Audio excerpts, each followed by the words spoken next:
In this video, I'd like to talk to you about the parts of the violin.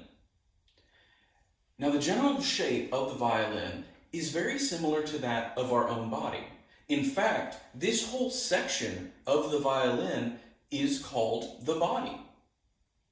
As a result, various other parts of the instrument are also named after parts of our own body. For example, the part that we usually hold on to here is called the neck.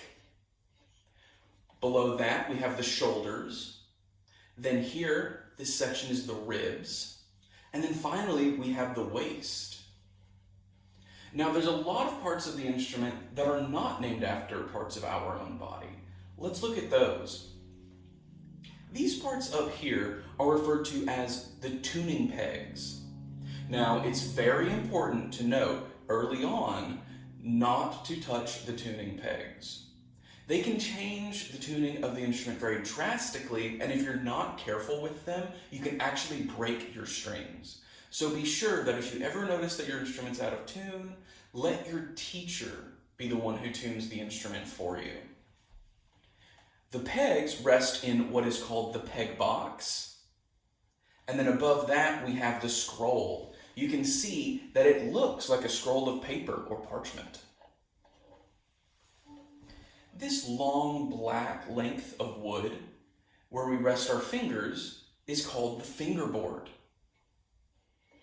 The strings then rest on this piece of wood here that is called the bridge. You can see it's arched, similar to how most bridges are.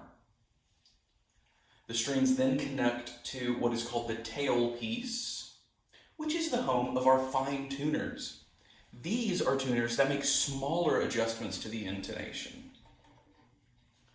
The tailpiece then wraps around what's called the end button.